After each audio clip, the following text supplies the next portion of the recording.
Capítulo número 6 del libro El Príncipe. De los principados que se adquieren por el valor personal y con las armas propias. Cause extrañeza que al hablar de los estados que son nuevos en todos los aspectos o de los que solo lo son en el príncipe o en el de ellos mismos, presente yo grandes ejemplos de la antigüedad. Los hombres caminan casi siempre por caminos trillados ya por otros y apenas hacen más que imitar a sus predecesores en las empresas que llevan a cabo. Pero como no pueden seguir en toda la ruta abierta por los antiguos, ni se elevan a la perfección de los que por modelos se proponen, deben con prudencia elegir tan solo los senderos trazados por algunos varones, especialmente por aquellos que sobrepujaron a los demás, a fin de que si no se consiguen igualarlos, al menos ofrezcan sus acciones cierta semejanza con las de ellos. En esta parte les conviene seguir el ejemplo de los ballesteros, advertidos que viendo su blanco muy distante para la fuerza de su arco, apuntan mucho más arriba que el objeto que tienen en mira, no para que su vigor y sus flechas alcancen a un punto dado en tal altura, sino a fin de asestando así llegar en línea parabólica a su verdadera meta, lo cual digo porque en los principados que son nuevos en todo y cuyo soberano es por ende completamente nuevo, también hay más o menos dificultad en conservarlos, según que el que lo adquiere es más o menos valeroso, como el éxito por el que un hombre se ve elevado de la categoría de particular a la del príncipe. Supone algún valor o alguna fortuna. Parece que una cosa u otra allanan en parte muchos obstáculos. Sin embargo, ocurre a veces que se mantenga más tiempo el que no había sido auxiliado por la fortuna, y lo que suele procurar algunas facilidades es que no poseyendo semejante príncipe otros estados va a residir en aquel de que se ha hecho dueño. Pero volviendo a los hombres que por su propio valor y no por ministerio de la fortuna llegaron a ser príncipes, como Moisés, Ciro, Teseo, Rómulo y otros. Digo que no son los más dignos de imitación, aunque sobre Moisés no debamos discurrir, puesto que no fue más que mero ejecutor de las cosas que Dios le había ordenado hacer. Merece no obstante ser admirado, siquiera fuese por aquella gracia que le encumbró a hablar faz a faz con el Eterno. Pero considerando a Ciro y a los demás que adquieren o fundaron reinos, les hallamos también merecedores de admiración. Y si se consideran sus hechos e instituciones de un modo especial, no parecerán diferentes de los hechos e instituciones de Moisés, por más que éste tuviese a Dios por Señor examinado sus actos y su conducta, no se encuentra que debiesen a la fortuna, sino una ocasión propicia que les permitió introducir en sus nuevos estados la forma que les convenía.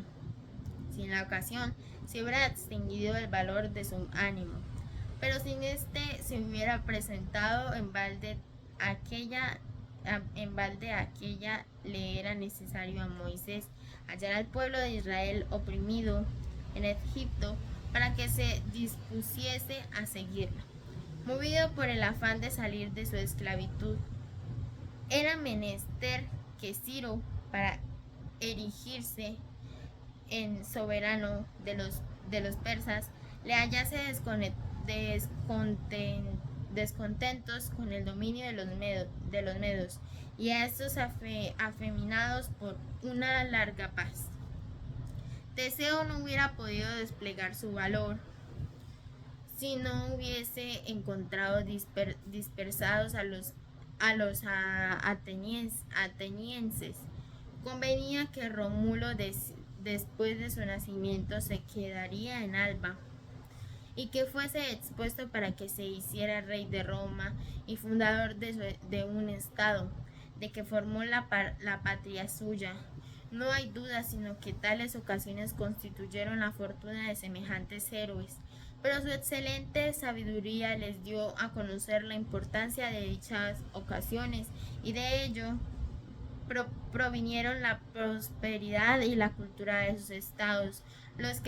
Los que llegan a ser príncipes por estos medios no adquieren su soberanía sin trabajo, pero la conservan fácilmente, y las dificultades con que tropiezan al conseguirlas provienen en gran parte de las nuevas leyes y de las nuevas instituciones que se ven obligados a introducir para fundamentar su estado y para proveer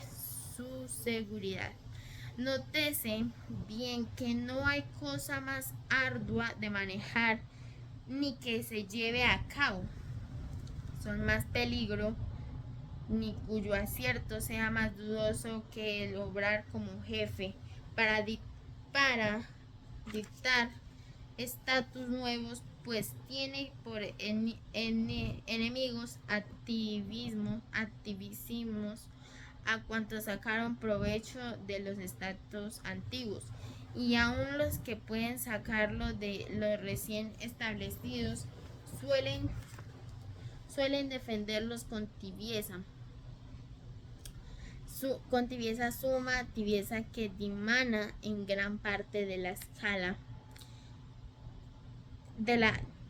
escasa confianza que los hombres ponen en las innovaciones, por buenas que parezcan, hasta que no hayan pasado por el tamiz de una experiencia sólida, de donde resulta que los que son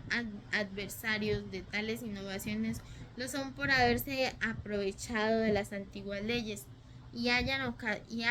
ocasión de rebelarse contra aquellas innovaciones por espíritu de partido, mientras que los otros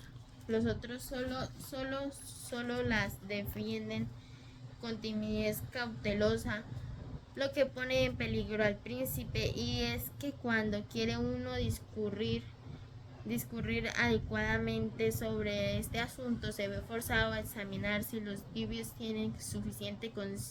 consistencia por sí mismos, o si dependen de los otros, es decir, si para dirigir su operación necesitan rogar o si pueden obligar. En el primer caso, no aciertan nunca ni conducen cosa alguna a buen fin, al paso que si pueden obligar, rara vez dejan de conseguir su objeto. Por esto todos los profetas armados han sido vencedores y los desarmados abatidos.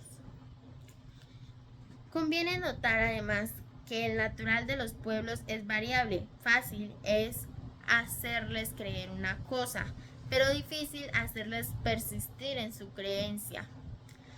por cuyo motivo es menester componerse de modo que cuando hayan cesado de creer, sea posible constreñirlos a creer todavía. Moisés, Ciro, Teseo, Rómulo no hubieran conseguido que se observasen mucho tiempo sus respectivas constituciones si hubiesen estado desarmados, como le sucedió a fraile Jerónimo Savonarola, que vio malogradas las nuevas instituciones que propusiera a la multitud. Apenas ésta comenzó a no creerle inspirado, se encontró sin miedo alguno para mantener coercitivamente en su creencia a los que le perdían, ni para inducir voluntariamente a creer a los que no creían, ya. Y cuenta que los príncipes de la especie a que vengó, refiriéndome experimentan sumas dificultades en su manera de conducirle porque todos sus pasos van acompañados de peligros y necesitan gran valor para superarlos. Pero cuando han triunfado de ellos y empiezan a ser respetados, como han subyugado a los hombres que le envidiaban, su calidad de príncipes quedan al fin asegurados, reverenciados, poderosos y dichosos. A tan relevantes ejemplos quiero añadirle otro de clase inferior y que sin embargo no guarda demasiada desproporción con ellos, el de Hierón, el siracusano, de desproporción con ellos. De simple particular que era, ascendió al príncipe de Siracusa,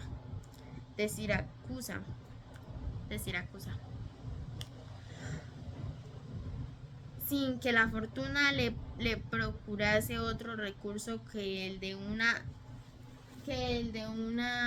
favorable ocasión. Hallándose oprimidos los siracusanos,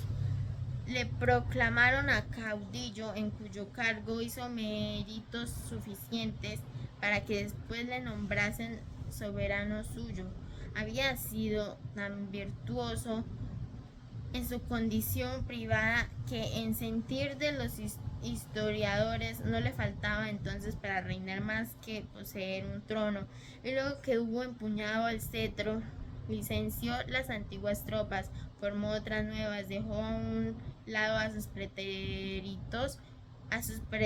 amigos, buscó a otros y hallándose así con soldados y con cámaras realmente suyos, pudo establecer sobre tales fundamentos cuanto quiso y conservó sin trabajo lo que había adquirido tras afanes largos y penosos.